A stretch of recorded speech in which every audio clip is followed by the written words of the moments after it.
Here at the beginning of chapter 7, Isaiah shares a crucial experience concerning King Ahaz. And because Isaiah puts it in his timeline for the last days, we can be sure that it applies to us.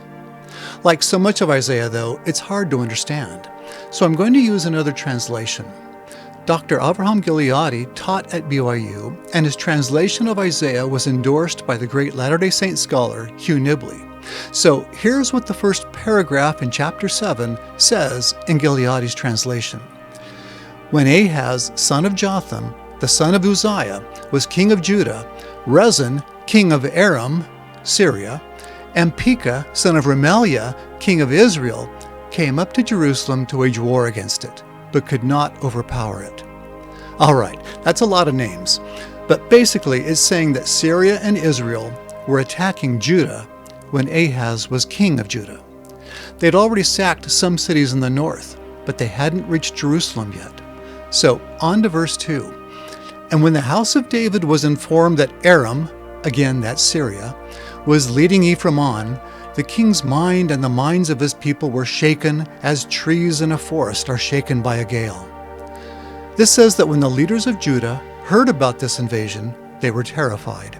They knew they couldn't stand up to these two countries. But now the Lord offers to come to their rescue. Then Jehovah said to Isaiah, "Go out and meet Ahaz, you and your son Shir-Jashub, at the end of the aqueduct of the upper reservoir, on the road to the laundry plaza." The Lord, knowing where the king would be at a certain time, told Isaiah to go meet the king there. And he told Isaiah to bring his son along, whose name was Shir-Jashub, which means a remnant shall return. He probably wanted Isaiah to bring his son as an unspoken affirmation that the people would not totally be destroyed. Say to him, "See to it that you remain calm and unafraid. Be not intimidated by these two smoking tail ends of kindling, by the burning anger of Rezin and Aram and the son of Remaliah." Basically, the Lord's message here to King Ahaz was to not be afraid of these two rogue kings up north, for they themselves were already flaming out. They were just dying embers and would soon be out of the picture. Then the Lord goes on. Even though Aram has conceived an evil plot against you, as has Ephraim and the son of Remaliah, who say, "Let us invade Judah and stir up trouble there," we will take it for ourselves by force and set a ruler over it, the son of Tabael. So the Lord reveals the whole plot against King Ahaz. These two kings up north want to replace Ahaz with a puppet ruler, someone named Tabael. And why did they want to do this? Because Assyria, to their north, was threatening them, and they wanted Judah to join them in their fight against this greater threat.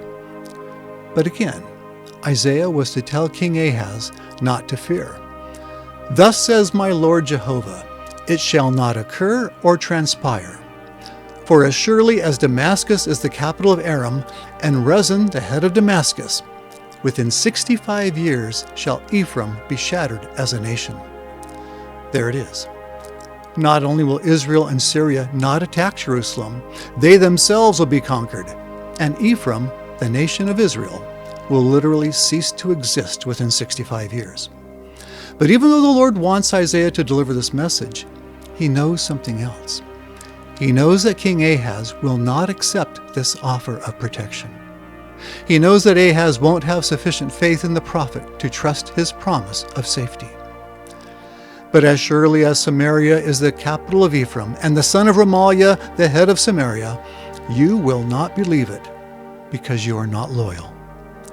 As we later find out, King Ahaz, in fact, did not accept this offer, and as a result, his son, Hezekiah, would be raised up in his place to save the people. But how does this affect us today? Why are these words great for us? As part of Isaiah's timeline for the last days, this becomes a type and shadow of things to come.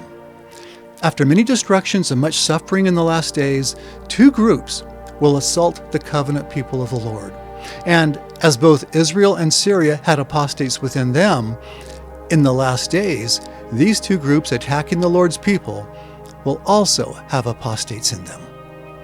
But just as importantly, these two groups will not be successful. Although a leader of the covenant people may not be fully faithful, like Ahaz, he too will eventually be removed, and the Lord will replace him with a righteous leader to guide a remnant of the covenant people to safety. Next time, we'll learn who this righteous leader will be and how he'll be sent forth to save the righteous remnant of the Lord. I'm Curtis Taylor with the Words of Isaiah.